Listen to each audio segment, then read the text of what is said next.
Assalamualaikum warahmatullahi wabarakatuh. Perkenalkan, nama saya Almas. Saya Sela. Di sini kami akan melakukan podcast Perekonomian Indonesia.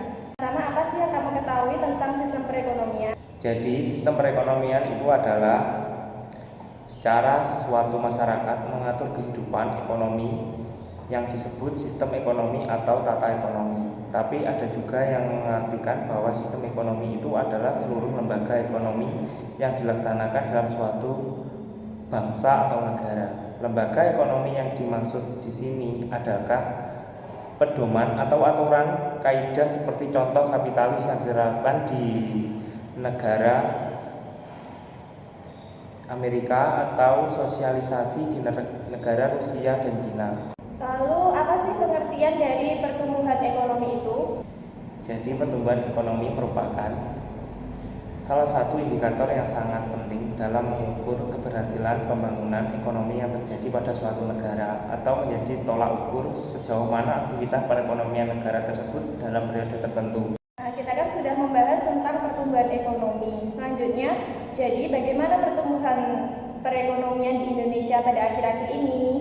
Pertumbuhan ekonomi Indonesia pada tahun 2023 mencapai 5,5%, tetapi di tengah tekanan cukup dalam akibat moderasi harga komoditas dan inflasi yang tinggi, pada tahun 2024 proyeksi pertumbuhan ekonomi Indonesia diprediksi konsisten di kisaran 5% hingga 2025 dengan pertumbuhan ekonomi pada 2023 diprediksi level 5%.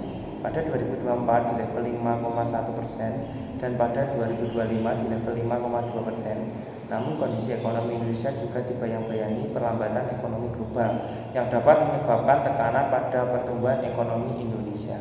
Nah, kita kan sudah membahas tentang perekonomian yang ada di Indonesia serta perkembangannya. Selanjutnya, jika kita membicarakan tentang kependudukan di Indonesia, apa sih kependudukan itu dan samakah kependudukan atau demografi? Jadi kependudukan atau demografi bisa diartikan sebagai kumpulan data yang berisi kategori tentang penduduk. Penduduk dalam hal ini adalah personal, famili atau populasi masyarakat, serta kelompok yang terhimpun dan bermukim pada suatu tempat pada kurun waktu tertentu. Persebaran penduduk di Indonesia tidak merata yang dapat dilihat dari data sensus penduduk. Masyarakat Indonesia masih terkonsentrasi di Pulau Jawa yang memiliki luas 7% dari total keseluruhan wilayah Indonesia. Sedangkan di luar wilayah Jawa terdapat pulau-pulau yang tidak berhuni dan masih sedikit penduduknya. Misalnya di Sumatera, Sulawesi, Kalimantan, Bali, Nusa Tenggara, dan Maluku. Papua. Persebaran penduduk yang tidak merata disebabkan oleh beberapa faktor, yaitu kesuburan tanah, pembangunan industri, kualitas pendidikan, persebaran dan pengelolaan sumber daya alam yang kurang merata. Nah, kita kan sudah mengerti tentang apa sih arti dari kependudukan atau demografi di Indonesia itu. Selanjutnya, bagaimana hubungan kependudukan dan ketenagakerjaan yang ada di Indonesia? Ketenagakerjaan di Indonesia adalah hal yang tidak bisa diabaikan dalam pembangunan ekonomi di Indonesia, karena Indonesia merupakan salah satu negara dengan populasi terbesar keempat di dunia. Pasti banyak masalah dalam pasar tenaga kerja, pertumbuhan ekonomi, dan kesejahteraan, sehingga masyarakat antropologi di setiap tahun pertumbuhan penduduk terus meningkat diiringi dengan pertumbuhan jumlah pengangguran. Hal ini dikarenakan penyerapan tenaga kerja yang tidak sebanding dengan jumlah penduduk yang mengalami peningkatan setiap tahunnya dan kurangnya pertumbuhan lapangan kerja. Kita kan sudah membahas tentang perekonomian Indonesia dan juga hubungannya dengan ketenagakerjaan yang ada di Indonesia. Selanjutnya kita akan membahas tentang pengeluaran. Apa sih yang kamu ketahui tentang pengeluaran konsumsi masyarakat? Pengeluaran yang terjadi suatu negara mencerminkan situasi ekonomi dan sosial wilayah tersebut. Data tentang bagaimana rumah tangga menghabiskan uang mereka dapat digunakan sebagai indikator untuk mengukur tingkat kesejahteraan penduduk. Seiring dengan meningkatnya tingkat ekonomi penduduk, persentase dari pengeluaran total yang dikeluarkan untuk makanan cenderung menurun. menjadi salah satu tanda perkembangan ekonomi wilayah tersebut. Selain faktor ekonomi, aspek sosial, ekonomi, dan budaya juga mempengaruhi bagaimana masyarakat mengatur pola konsumsi mereka.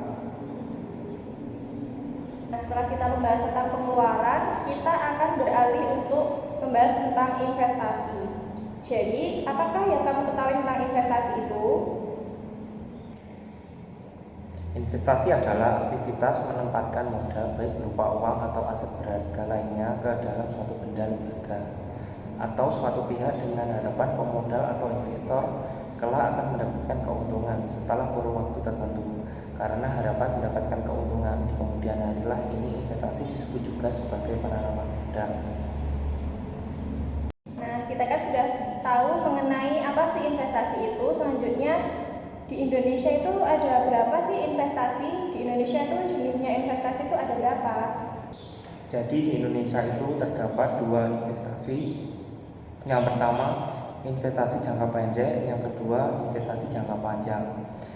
Investasi jangka pendek bisa dimulai dengan modal yang kecil, bahkan tidak modal, sedikit instrumen yang bisa dimulai dengan budget ratusan ribu. Pergerakan investasi yang cepat membuat risiko yang ditawarkan juga cukup besar. Hal tersebut risiko dipengaruhi oleh bermacam faktor, salah satunya pergerakan harga pasar yang tidak stabil. Sedangkan investasi jangka panjang, keuntungan investasi jangka panjang bisa dibilang cukup besar, sehingga perlu dana ekstra untuk mendapatkan keuntungan yang maksimal. Investasi jangka panjang lebih minim risiko karena pergerakan uang lebih cepat.